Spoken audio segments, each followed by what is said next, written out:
안녕하세요. 든든한 두 딸과 부족함 없는 나날을 보내고 있는 40대 여자입니다. 저는 늘 제가 외로움을 잘 탄다고 생각을 했거든요. 어려서부터 부모님께 사랑을 덜 받아서 생긴 애정 결핍보다도 그냥 타고나길 외로움을 잘 타는 것 같았어요. 마더 테레사가 말했던 것처럼 가장 끔찍한 가난은 외로움과 사랑받지 못한다고 느끼는 것이라는 말이 있잖아요.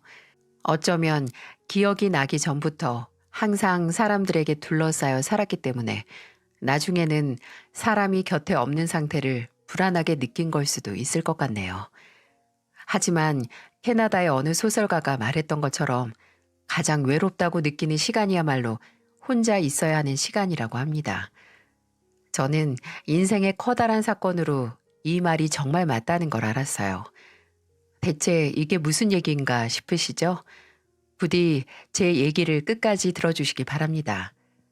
티끌모아 태산이라는 말 아시죠? 근데 우스갯소리로 티끌은 모아봤자 티끌일 뿐이라고들 하잖아요. 그런데 정말 티끌로 태산을 만들 수 있다는 건 저희 아버지께서 증명해 보이셨어요. 아버지께서는 어머니를 만나기 전부터 굉장히 알뜰한 분이셨다고 합니다. 일반 회사원이었던 아버지는 어머니와 연애를 하던 시절부터 결혼식 전날까지 한 번도 새 옷을 사신 적이 없다고 해요. 어머니가 부탁을 해서 신혼여행에 입고 갈 셔츠가 아버지께서 10년 만에 새로 산 옷이었던 거죠. 심지어 결혼 허락을 받으러 외할아버지와 외할머니께 인사드리러 가는 날도 산지 13년 된 정장을 입고 가서 외할아버지께서 처음에는 결혼을 반대하셨다고 해요. 행색이 남루해 보인다고 내 딸이 저런 놈한테 시집가면 고생할 거 뻔하다고 말이죠. 다행히 본인에게 투자하는 것에만 인색했지 연애를 할 때 어머니에게는 돈을 잘 썼다고 합니다. 또 아버지께서는 신혼 때부터 직접 장을 보셨다고 해요. 아버지는 그 당시 신혼집에서 가까운 마트 전단지를 매일 출근하는 시간에 맞춰 다 모으고 점심시간에 회사에서 일일이 다 확인해서 그중 최저가를 골라 퇴근할 때 사가셨다고 하더라고요. 뭐든 최저가로 싼 거 중 살만한 거 잘 고르고 골라서 장을 봐야 했기에 차마 어머니께 그 일을 하라고 할 수 없어서 본인이 하신 거였어요. 어머니는 아버지의 구두쇠적인 기질에 대해 늘 하시던 농담이 있었어요. 다 같이 식사를 하다 음식이 좀 싱거운 것 같으면 이렇게 말씀하셨죠. 네 아빠 찍어 먹어.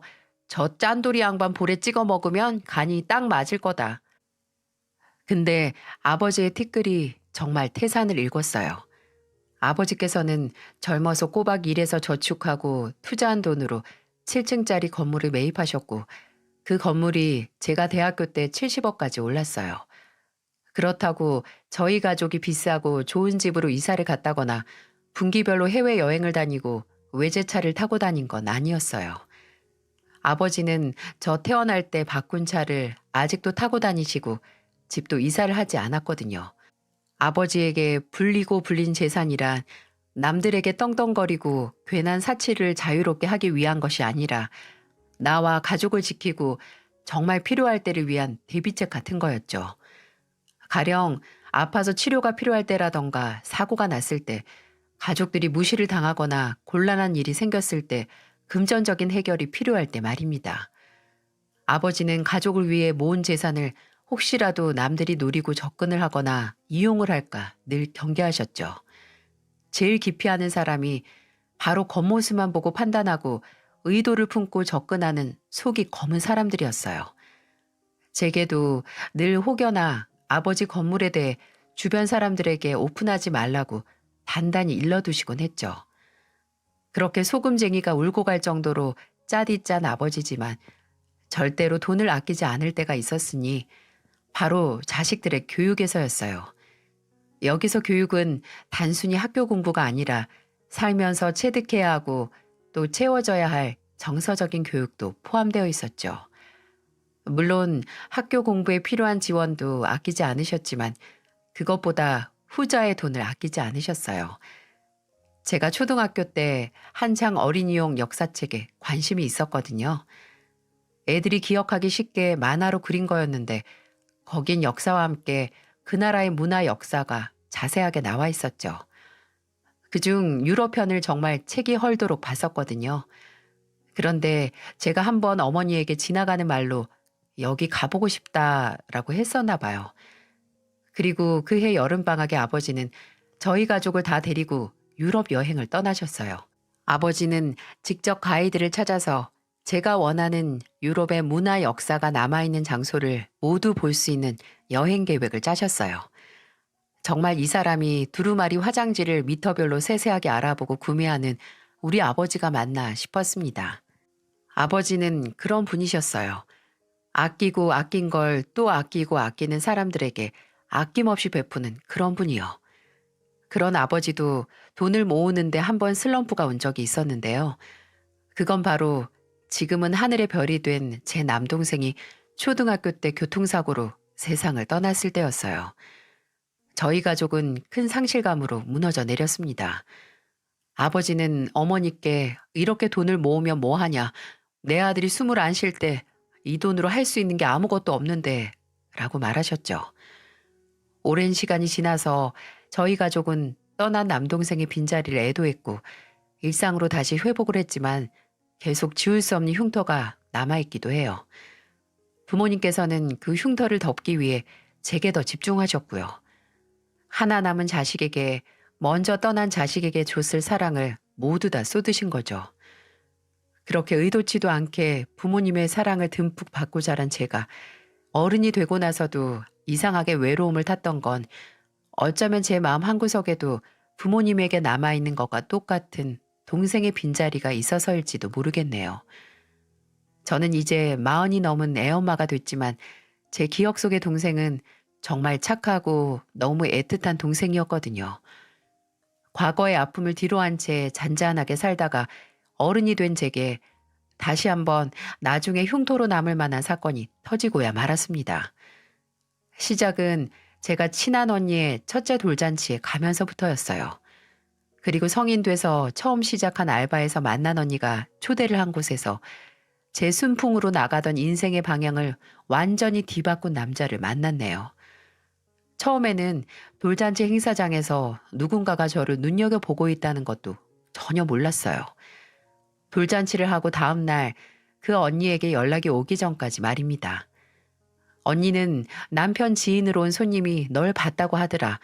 네가 너무 마음에 든다고 이상형이라고 하는데 한번 만나볼래? 라고 하더군요. 평소 같았으면 좋다고 했겠지만 그때 제가 한창 이직 준비를 하던 때였거든요. 괜히 이직 준비하면서 다른 방해가 될 만한 요소를 만들고 싶지 않아서 거절을 했는데 와, 이 남자가 포기를 안 하더라고요. 그냥 그 돌잔치 딱 하루 잠깐 마주친 건데 뭘 그렇게 놓치고 싶지가 않았던 건지 그게 좀 성가시면서도 동시에 나쁘지 않은 기분이었어요. 그래서 거의 한 달 뒤에 제 이직이 거의 확정 났을 때 언니에게 연락을 했습니다. 그 사람을 만나보겠다고요. 저를 오랜 시간 동안 만나고 싶어 하던 남자는 본인을 홍우석이라고 소개를 했는데 저보다 3살은 많고 막 술집을 열어서 장사를 시작한 지 1년이 채 안 됐다고 하더라고요. 근데 언제 그렇게 적극적이었던 양, 제 눈도 잘 못 마주치고 굉장히 어수룩한 사람이었죠. 제가 무슨 말을 할 때마다 안절부절하는 게 덩치에 안 맞게 참 어리버리한 사람 같다고 생각을 했네요. 근데 그게 뭔가 오묘한 매력이 있더라고요. 제가 남자에게 끌렸던 결정적인 이유는 처음에 천천히 만나가면서 서로를 알아갈 때 제 목소리로 제 기분을 단박에 안다는 거였어요. 여보세요? 지은 씨, 퇴근했어요? 오늘 나 휴무인데 그쪽으로 갈까요? 우리 같이 저녁 먹어요. 아, 우석 씨 미안한데 내가 오늘은 일찍 집에 들어가려고요. 이 대화를 봤을 때 제가 사실 만나고 싶은데 컨디션이 안 좋아서 집에 간다는 걸 아시겠어요? 저도 별 생각 없이 어떠한 의도를 담지 않고 말을 했을 뿐인데 그 남자는 그걸 어떻게 알았는지 그걸 바로 알아채서 제 집 앞으로 찾아왔더라고요. 아무것도 안 해도 괜찮으니까 잠깐 얼굴만 보자고요. 나중에 그때 어떻게 내 마음을 잘 알았냐고 물으니까 그냥 제 목소리에서 느껴졌대요. 조금 외롭게 느껴졌다나요? 저는 제 내면에 저도 모르게 무의식적으로 보이는 외로움을 알아주는 그 남자에게 마음이 끌렸고, 그렇게 연애를 시작해서 1년 뒤에 결혼을 했어요. 남편의 가족은 시아버지와 시어머니, 그리고 도련님, 이렇게 네 식구였는데, 시아버지께서는 따로 경제 활동을 안 하시고 계셨고, 시어머니는 콩나물 국밥집을 운영하셨어요. 결혼 전에 한번 초대가 돼서 간 적이 있는데, 테이블이 한 6개 정도 되는 작은 식당이었죠. 시아버지께서는 종종 그 식당에 나가 돕기도 하셨는데, 시아버지가 나와 도울 정도로 장사가 바쁘게 되지 않는다고 했네요. 남편은 어머니의 장사가 돈을 모을 정도도 안 되고 그저 하루 벌어 산다고 씁쓸하게 말하곤 했답니다. 하지만 시댁의 경제적 상황이 결혼 전에는 별로 문제가 될 거라고 생각을 못 했어요. 저도 아버지 재산이 제 재산이 아니기 때문에 남편에게 아버지 건물에 대해서 말 안 하기도 했던 것처럼 시부모님의 사정이 어떻든 남편과는 다른 문제라고 생각을 했죠.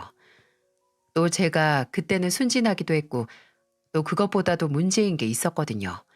바로 상견례 날 맞닥뜨린 저희 아버지와 시부모님들과의 성격적 차이를 말입니다.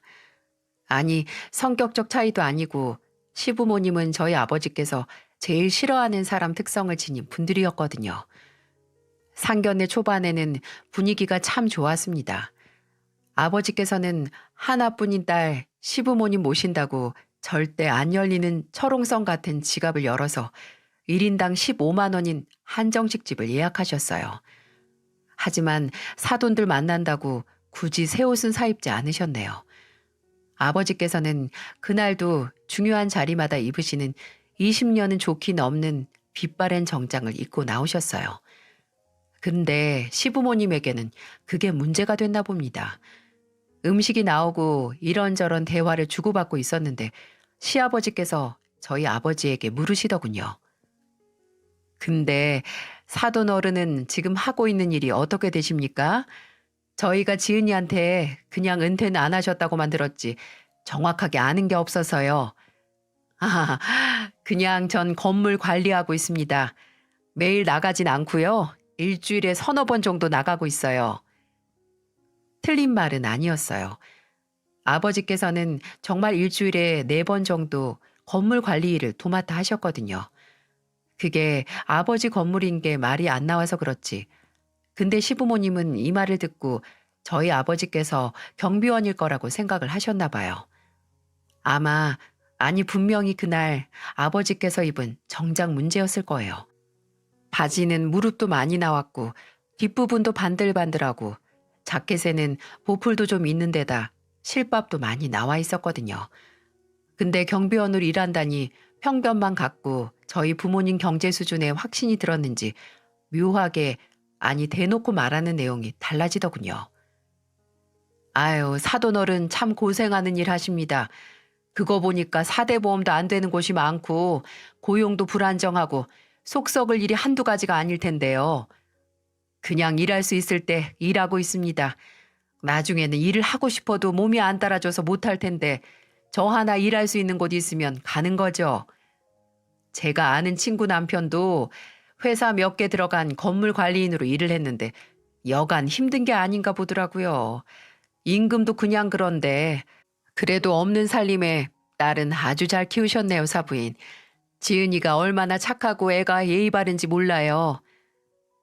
건물 관리인으로 착각하고 아주 마음껏 저희 아버지를 무시하는 시부모님의 태도에 화가 났습니다. 그런데 저희 아버지는 그 무례함에 그저 미소만 지으셨어요. 어머니께서도 별다른 말을 보태지 않으셨고요. 그런데 식사를 다 해갈 때쯤 그날 식사 계산을 누가 하냐고 시어머니가 남편에게 작은 목소리로 묻더라고요. 오늘 장인어른께서 내신다고 하셨어요. 귀한 손님 만나신다고 장인어른이 직접 예약하시기도 했고요. 어머, 정말? 아니, 벌면 얼마나 버신다고? 아유, 사돈어른 너무 무리하시는 거 아닙니까? 오늘 입으로 들어간 거 구멍 메꾸려면 하루는 꼬박 일을 해도 안 나올 텐데요. 그저 잘 먹었다, 감사하다, 나중에는 우리가 꼭 대접하겠다는 말만 하면 될 것이지 대체 왜 굳이 저런 말을 하셨는지. 그런데 저희 아버지는 끝까지 얼굴에 웃음을 잃지 않으시고 이렇게 말씀하셨죠. 제가 얼마를 벌던 소중한 딸을 위해 뭘 못하겠습니까? 돈은 어차피 쓰면 없어지는 거고 돈이 없으면 또 벌면 되는 거죠. 그냥 남들한테 보여준다고 사치하는 것보다는 가족한테 쓰는 게 100번 낫지 않겠습니까? 그저 겉만 화려하게 꾸미면 뭐하나요? 빚 좋은 개살구인지 아닌지 구분도 못하는 사람들 눈에만 좋아 보일 텐데요. 그리고 그런 사람들은 곁을 내어주지 않는 게 최선이고요. 안 그렇습니까? 오늘 잘 드셨다니 다행입니다. 한 푼도 아깝지가 않았습니다. 아버지께서는 이렇게 최대한 온화하게 말씀하셨지만 나중에 집에 오셨을 때는 이러셨어요. 홍서방한테 건물주 딸이라고 안 밝히길 잘했다고요. 아무리 홍서방이 착하고 순해도 사돈네같이 차림새로 사람 괄시하는 사람들이 알게 되면 분명 나중에 문제가 생길 테니까 앞으로도 계속 숨기라고 하셨어요. 건물은 아버지 재산이니 밝힐 이유도 없으니까요. 아버지께서는 언짢아 하긴 하셨어요. 남편이 시부모님과 똑같은 사람이 아닌 것 하나로 제 결혼을 반대하시지 않으셨어요.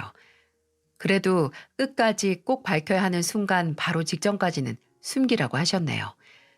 제가 결혼할 때 집을 얻으라고 5억을 만들어 주셨을 때도 아버지가 준 돈이 아니라 제가 모은 돈이라고 하라고 하셨네요.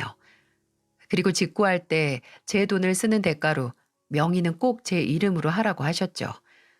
저는 아버지의 뜻대로 시댁과 남편에게 제가 회사 다니면서 모은 돈이고 투자도 몇 번 해서 모을 수 있었다고 밝혔어요.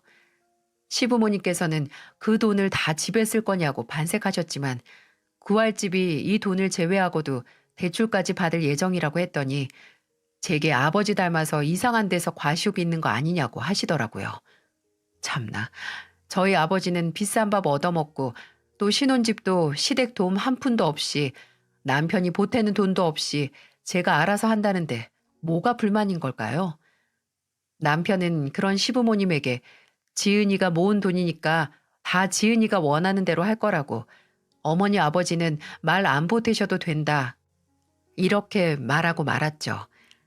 남편은 제가 집을 해온다고 한 것부터 이미 아무런 불만도 요구도 없어서 대출을 받는 것도 제 명의로 한다는 것도 모두 다 찬성했어요. 근데 저만 비밀을 숨기고 결혼한 게 아니라는 걸 결혼하고 꼭 2년 후에 알았네요. 제가 그 당시 첫째를 낳고 얼마 되지 않았던 터라 남편은 늘 집에 오는 시간이 칼 같았는데 갑자기 원래 집에 오는 시간보다 더 늦게 들어오더라고요. 심지어 원래 4시에 가서 오픈 준비하는 사람이 저랑 비슷한 아침 시간에 집에서 떠나는 겁니다. 뭐 시장에서 장을 봐서 들어간다는데 재료도 다 배달받는 사람이 무슨 바람이 들어서 직접 재료를 사러 다니나 했습니다.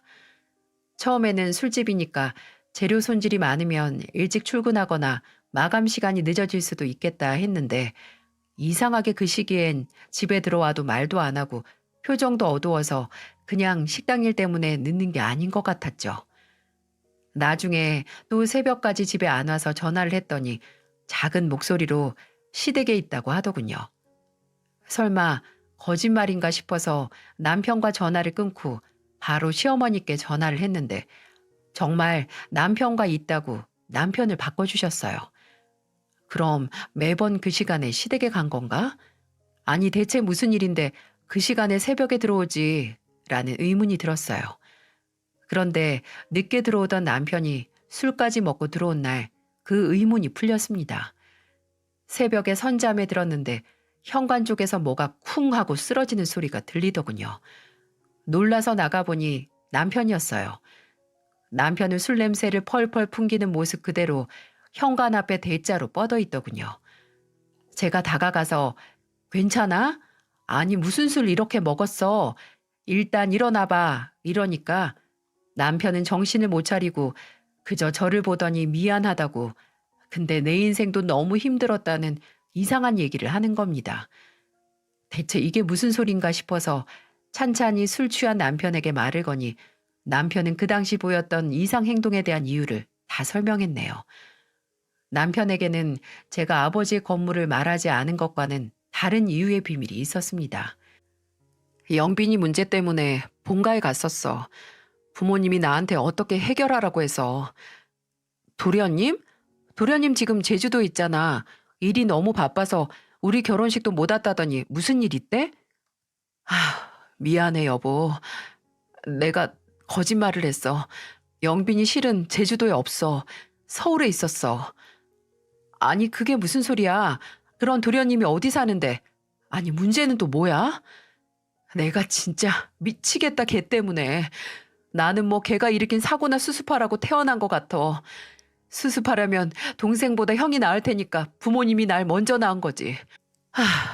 걔가 20살 넘자마자 지 사업한다고 사장 소리 듣고 싶다고 여기저기 일을 벌리고 다녔는데 자금 구한다고 빚도 지고 했었어. 근데 우리 부모님이 그거 해결해 줄 능력이나 돈이 있냐? 다 형인 내 몫이지. 걔가 나한테 뜯어간 돈이 4천이야 4천. 걔는 늘 그랬어. 학생 때도 내 저금통 털어가던 애야. 근데 나는 또 걔가 당장 급하다고 하면 머저리처럼 다 줬지. 다 줬어. 그런데 나한테 뜯어간 돈도 모자랐는지 이번엔 또 남의 돈에 손을 댔나 봐. 투자 사기인지 뭔지 피해자가 5명이나 나오고 피해 금액이 억 단위라서 무슨 방법이 없대.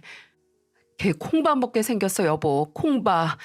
내 동생이니까 아무리 나쁜 짓을 해도 어떻게든 도와주고 싶은 마음 반.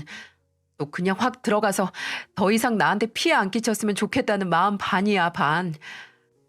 난 진짜 왜 그럴까? 동생이라는 놈도 부모님도 다 나만 만만하지. 동생이 사고를 쳐도 나만 찾고 돈 필요해도 나만 찾고. 진짜 이젠 이렇게 그만 살고 싶다.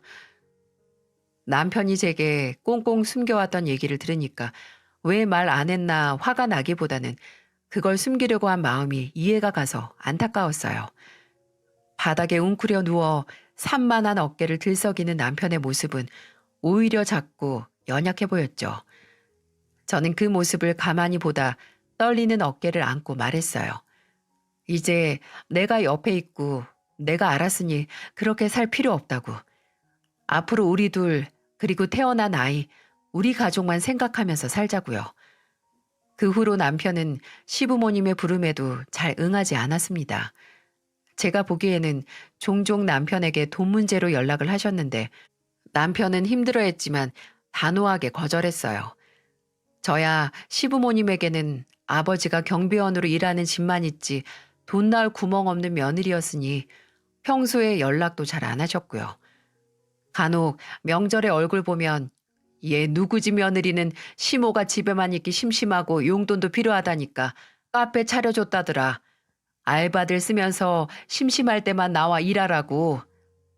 이런 말을 해서 그냥 무시하고 말았어요. 아니면 정말요? 제 친구는 이번에 첫째 낳았는데 시아버지께서 3천만 원을 용돈으로 주셨대요. 너무 수고했다고. 진짜 집안 사정은 비교하면 할수록 끝이 없는 것 같아요. 그렇죠? 라고 대답하기도 했네요. 그런데 아무리 기대도 없고 희망도 없는 시댁이었지만 드디어 용납하지 못할 일이 생기고 말았습니다.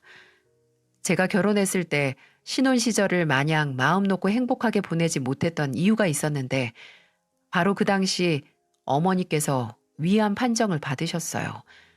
어머니는 희망을 버리지 않고 항암 치료를 받으셨지만 3년 후 먼저 간 동생의 곁으로 떠나셨어요.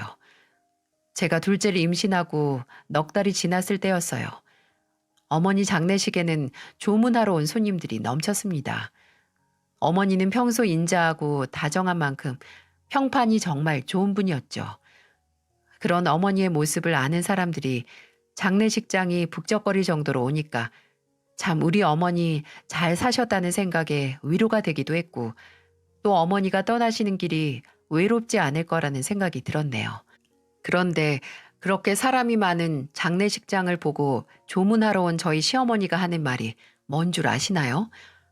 어머, 여기 부의금으로 재미 좀 보겠네. 였습니다. 제가 울고 거기서 손님 맞이하느라 정신이 하나도 없어서 그냥 못 들은 척 했는데 시부모님의 막말은 그게 끝이 아니었어요. 식사하고 가신다고 자리 잡아서 앉으시더니 제게 아버지 연세를 묻는 겁니다. 제가 대답을 하니까 감히 돌아가신 어머니를 배웅하는 자리에서 이런 말을 하더라고요. 사돈 어른이 생각보다 젊으시네. 그럼 나중에 마음 추스르면 새 사람 만나서 살아도 되겠다.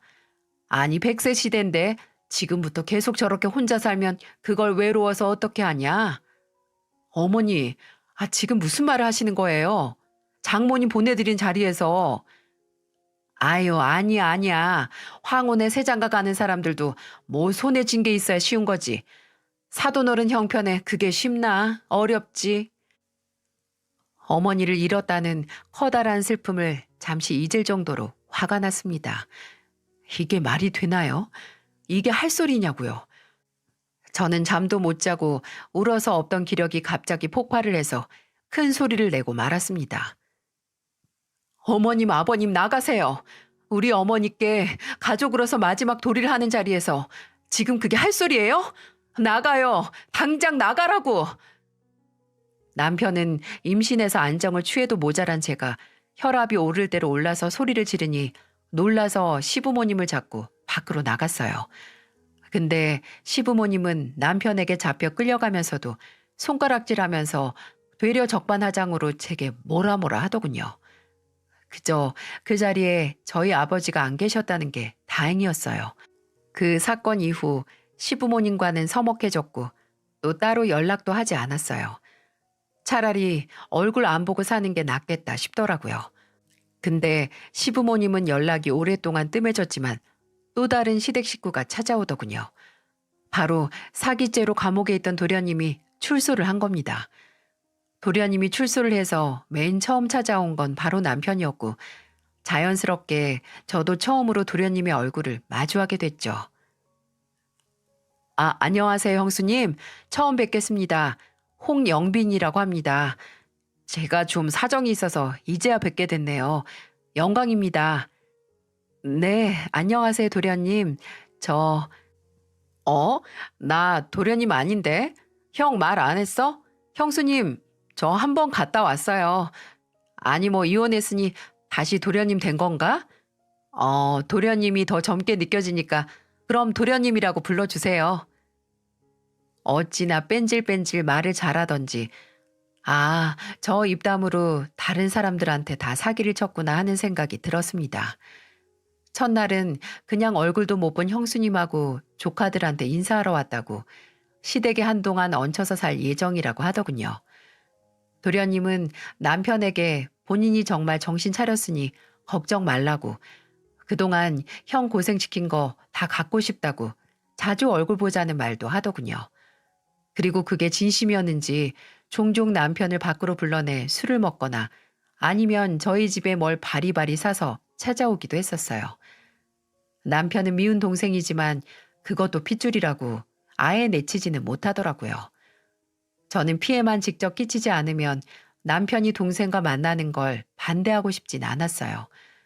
근데 직접 만나는 빈도수가 늘어가니 도련님이 남편에게 속내를 드러내는 시간도 단축되더군요. 저는 들었습니다. 늦은 밤 어김없이 형 보고 싶다고 찾아온 도련님이 남편과 술을 먹으면서 하는 말을요. 형, 나 만나는 사람 있어. 나보다 1살 어리고 학원 선생이야. 이번에는 정말 잘해보고 싶어. 내 가정 꾸리면 나도 책임감 생길 거고 다시 시작할 수 있는 기회도 생기지 않을까? 그래 임마. 잘 생각했다. 뭐든 붙잡고 일어날 거 있으면 일어나야지. 그래서 말인데 형. 나 이 여자랑 정말 결혼하고 싶은데 어떻게 결혼 자금 조금만 빌려줄 수 있어? 정말 이번엔 달라. 내가 다 갚을게. 나 아는 형님 사무실에서 일하기로 했고 금방 돈이 생길 거야. 그러니까 마지막으로 딱 한 번만 나 믿고 동생 결혼 좀 도와주라. 어? 영빈아, 내가 결혼한 상태에서 어떻게 당장 현금을 그렇게 줘? 그럼 대출은? 나 이력 때문에 신용도 완전 바닥이야. 그러니까 형 이름으로 대출 받고 내가 갚는 건?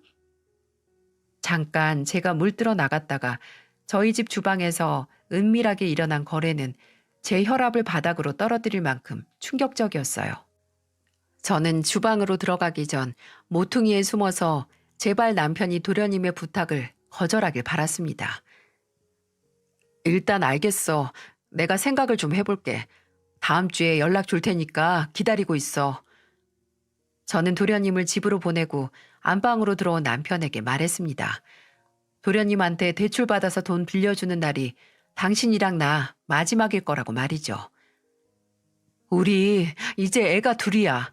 당신이 도련님까지 책임지고 챙길 수 없어. 당신도 벗어나고 싶다며 잘 참았으면서 왜 다시 당신의 사고 친 거 치우는 청소부 취급하는 사람한테 가려고 해? 진짜 진심이야. 빌려주고 싶으면 나랑 헤어질 각오하고 빌려줘. 알겠어, 여보. 내가 잠깐 마음이 약해졌나 봐. 절대 안 빌려줄게. 나중에 거절할 테니까 걱정하지 마. 솔직히 이때 남편의 약속을 100% 믿었다면 거짓말일 거예요. 분명 불안하긴 했는데 제가 할 수 있는 일이 더 이상 없다고 생각을 했죠. 남편을 금시산자를 만들거나 어디 가둬둘 수 없는 노릇이니까요. 근데 차라리 정말 어디 가둬둘 걸 그랬나 봐요. 2달 뒤에 자고 있는 남편의 휴대폰에 온 문자 알림 내용을 보고 기절할 뻔했습니다. 땡땡 대출, 이번 달 이자 납입일은 14일입니다. 그리고 아래에는 원금과 이자까지 적혀 있었죠. 제게는 철석같이 절대 안 빌려주겠다고 한 사람이 기어이 대출까지 끌어서 도련님에게 보낸 거죠. 저는 그 자리에서 휴대폰을 들고 남편을 깨웠어요. 막 깨서 눈도 제대로 못 뜨는 남편 가슴팍을 퍽퍽 치면서 대체 왜 그러냐고 제정신이냐고 따졌죠. 나중에 사태 파악을 한 남편은 제 앞에 무릎을 꿇고 말했어요. 영빈이가 너무 힘든 상황이라서 정말 미안해 여보. 근데 이거 이자랑 원금 다 나랑 영빈이가 갚을 거야. 그러니까 걱정하지 마. 어? 당신이 내는 건 누구 돈인데 당신이 버는 돈 우리 생활비하고 이 집 대출이자 낼 돈 아니야? 당신이 버는 돈은 우리 애들 키우는 데 들어가야지. 도련님 준다고 빌린 돈 갚는 데 들어가면 그럼 우리는? 나랑 애들은 대체 무슨 돈으로 살아? 당신한테는 아무리 내가 아내고 애가 둘이나 생겼어도 도련님이 우선이구나. 그치? 당신한테는 같이 애 둘씩이나 낳은 내 의견보다는 당장 눈앞에서 불쌍한 척하는 도련님이 당신 진짜 가족 아니냐고. 남편은 2 손을 싹싹 빌면서 제게 용서를 구했어요. 본인이 나가서 다른 일을 하는 한이 있더라도 벌어서 대출금을 갚겠다고요. 근데 과연 그게 가능했을까요? 전혀 아니었죠. 그때 한창 시국인지라 모든 식당이나 술집이 저녁 9시에는 문을 닫아야 했을 때였거든요. 남편의 술집도 이래저래 피해가 심했죠. 그러니 술집에서 벌어서 남는 건 거의 몽땅 도련님 준 돈 대출금 갚는 데 나갔고 어쩔 때는 술집 재료 살 돈도 모자라서 제게 손을 벌리기도 했어요. 생활비? 그런 건 기대도 안 했습니다. 첫째 낳고 일을 그만둔 저는 아버지께서 결혼할 때 주신 돈에서 남긴 비상금을 쓰기 시작했죠. 아파트 대출 낀 것도 제가 냈고요.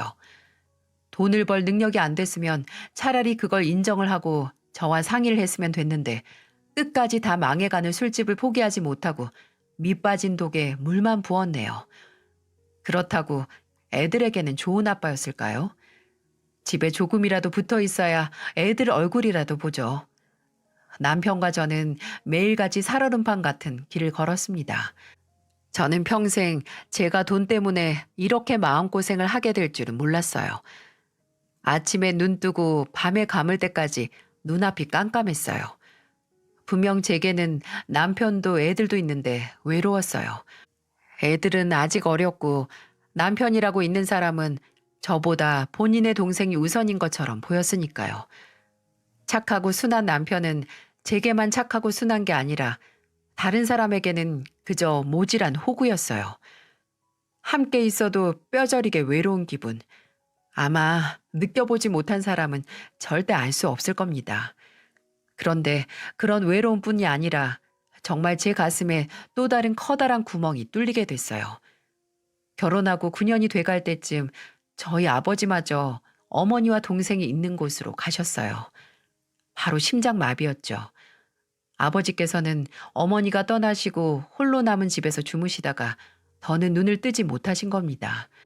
이미 남편과의 사이가 안 좋아질 대로 안 좋아져 있던 상태에서 아버지마저 떠나시니 정말 세상에 저 혼자 남은 기분이었어요. 내가 정말 힘들고 더 이상 희망이 없다고 생각될 때 갈 대피소가 흔적도 없이 와르르 무너진 것 같았죠. 이미 차가울 대로 차가운 아버지를 병원에서 보고 한 번 실신하고 장례식 첫날 꽃에 둘러싸인 아버지 영정사진을 보고 또 한 번 실신했네요. 근데 제가 실신을 하고 정신을 차려보니 전혀 생각지도 못한 사람들이 저희 아버지 장례식에서 열심히 일하고 있는 광경을 보았습니다. 저는 제가 쓰러지고 나서 헛거를 보는 줄 알았어요. 시어머니와 시아버지가 두 손 가득 쟁반에 육개장을 들고 나르고 도련님은 입구에서 손님들을 안내를 하고 있는 겁니다. 뭐지? 저 사람들이 왜? 하는 생각에 미심쩍었어요. 근데 제가 멍하니 보고 있으니 절 본 시어머니가 다가와 눈물까지 흘리면서 제 손을 잡고 말씀하시는 거예요. 아유, 이렇게 예쁜 딸을 두고 떠나시다니. 사돈 어른도 한 맺혀서 어째. 우리 지은이 불쌍해서 어쩌니. 시어머니는 걱정 말라고 힘들면 조금 더 쉬고 나오라고 제 등을 쓰다듬어 주시고 시아버지께서도 말없이 제 어깨를 두들겨 주셨어요. 도련님도 묵묵히 저희 아버지 장례식에서 쉬지도 않고 일을 했네요. 처음에는 그저 우리 어머니 장례식에서처럼 몇 시간도 안 있다가 가겠지 했는데 시댁 식구들은 3일 내내 저를 도와 아버지 장례를 치렀습니다.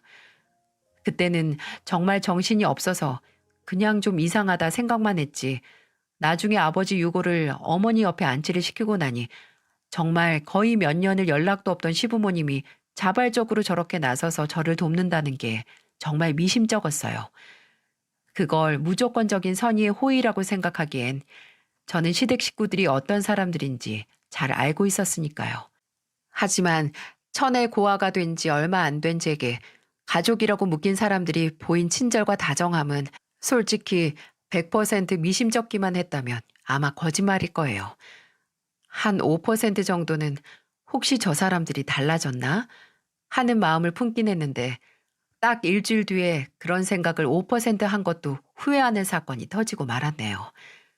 주말 아침 일찍 시어머니께서 저희를 불렀어요. 제가 좋아하는 해물찜 맛있게 했으니까 와서 같이 식사를 하자고요. 그때는 일시적인 건지는 모르겠지만 당시 남편과의 냉전도 미지근해져서 이것도 아니고 저것도 아니었거든요. 남편은 어차피 문 열어도 팔이 날린다. 그냥 식당 문 닫고 저랑 같이 시댁에 가겠다고 하더군요. 그렇게 불려간 시댁에서는 현관문에서부터 맛있는 해물찜 냄새가 진동을 하더라고요. 그리고 제가 거실로 들어서자마자 시어머니와 시아버지 두 분 다 와서 환영을 해주셨죠. 거실 소파를 보니 도련님도 다 와 있었네요. 아유, 또 살 빠진 것 좀 봐. 지은이 너 힘없다고 집에서 잘 먹지도 않지? 우석이가 걱정하더라. 너 좋아하는 미더덕이랑 전복 잔뜩 넣었으니까 많이 먹어. 너 이거 다 안 먹으면 내가 집에 안 보낼 거다. 그래, 지은아. 딸내미가 둘인데 엄마가 안 먹고 비실거리면 쓰나. 어여 가서 앉자. 이 사람들이 정말 내 시부모님 맞나? 아니 어쩌면 내가 정말 부모님을 다 여의어서 불쌍하게 생각하는 건가 싶더군요. 일단은 시부모님 말대로 자리에 앉아서 식사를 시작했어요. 진짜 처음으로 시댁 식구들과 서로 다정하게 말을 나누며 대화를 했습니다. 그렇게 마음도 배도 어쨌든 포만감이 든 식사가 끝나갈 무렵 제가 먹는 모습을 계속 보시던 시아버지께서 제게 이런 말을 하시더군요. 뭐, 지은이는 요새 바쁘지 않니? 어디 나가진 않았고? 정은이랑 혜은이 데리고 동네 산책 정도 했어요. 어디 들르진 않았고? 사돈 어른 집은 어떻게 하기로 했니? 아직 모르겠어요. 아버지께서 생전 작성해둔 유언장대로 따르기로 했으니까 별다른 문제는 없을 거예요. 그럼 그 건물도 유언장에 나와 있었냐? 건물이요? 무슨? 너 더 이상 시침이 떼지 마라. 나 정말 서운할 것 같으니까. 우리가 그날 장례식 갔을 때 지은이 너는 쓰러져 있고 자고 있을 때 말이다. 그때 조문객으로 온 사람들 몇 명 하는 소리 들었지. 지은이 네 아버지, 아니 사돈어른 소유로 7층짜리 건물이 있다고. 건물주 장례식인데도 약소하게 한다고 수군거리더구만. 근데 너 어쩜 가족들을 깜쪽같이 숨기니? 그건 그땐 저희 아버지 소유 건물이고 제 건물이 아니었으니까 따로 말씀 안 드린 거예요. 말장난하니? 어차피 부모 없으면 자식이 받을 게 당연한데. 지은아, 우리가 지금 와서 너한테 따질 생각은 아니다.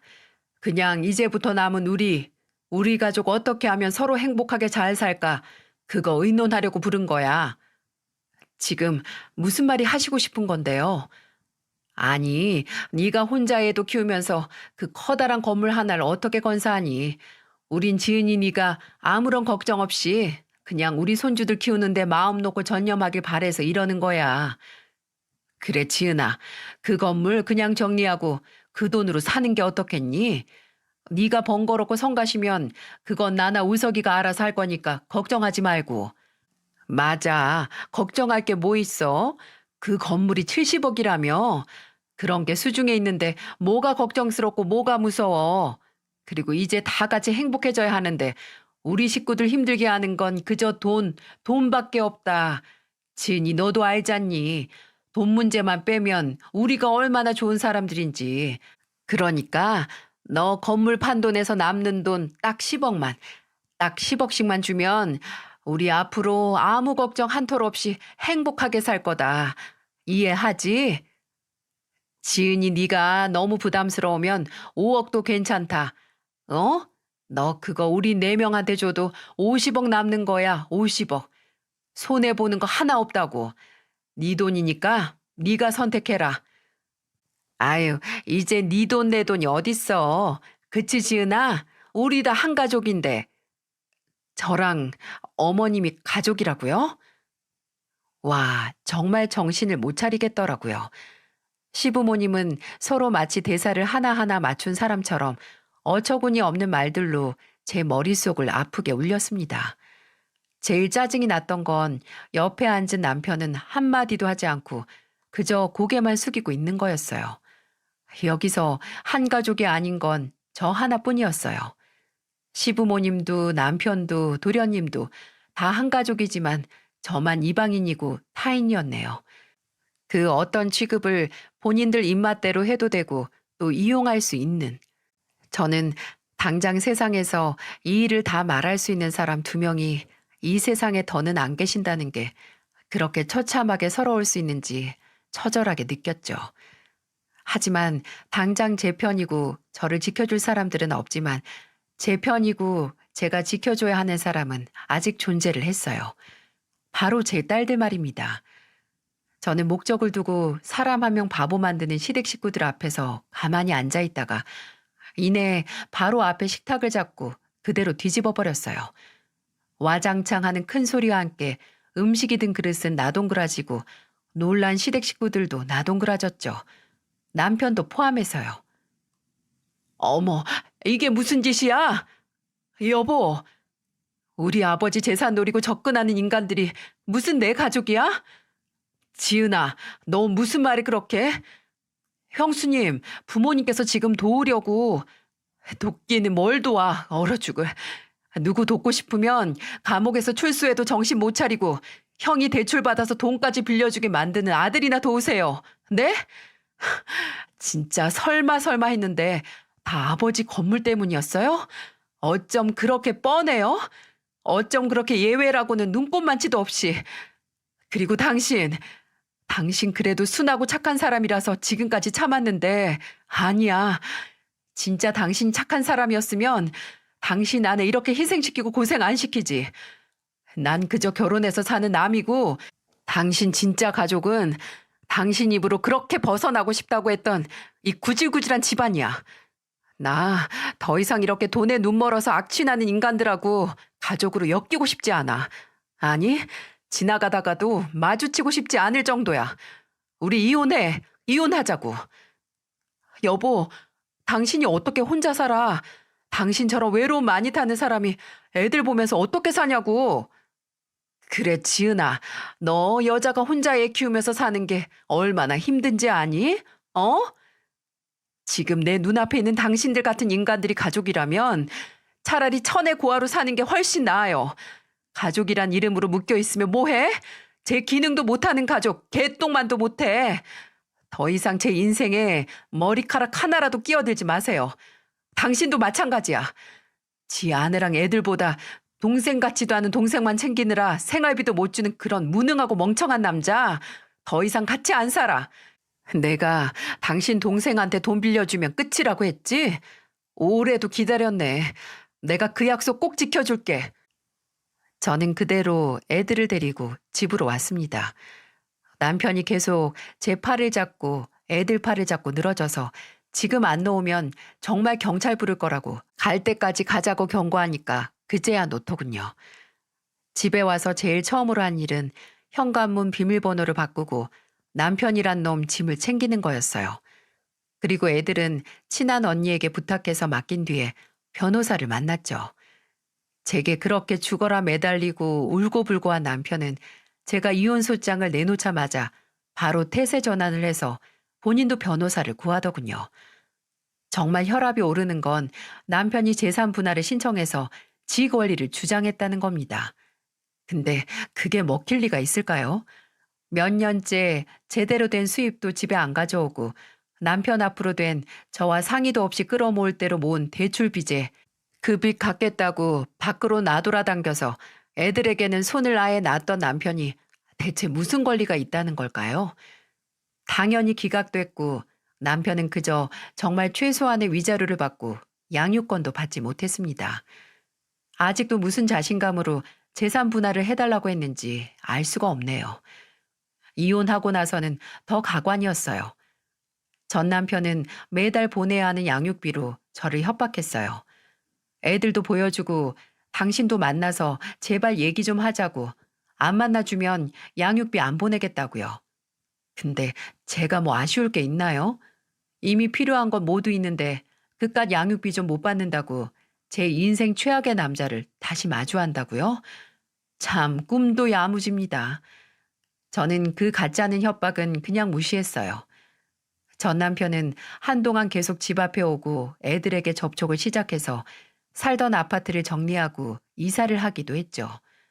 어차피 동네를 아예 옮길 생각이었어서 상관은 없었지만 나중에 전 남편의 변호사를 통해 그 대단한 양육비로 입에 풀칠이나 하라고 보낼 필요 없다는 말을 전했네요. 그랬더니 전 남편은 그 후에 연락도 하지 않았고 애들을 보고 싶다고 찾아오지도 않았네요. 애들은 핑계일 뿐 그냥 어떻게 해서든 제게 매달리고 싶었던 겁니다. 근데 양육비 포기한다니 신나서 돌아선 건지 뭔지 이제 알 방법이 없고 또 알고 싶지도 않아요.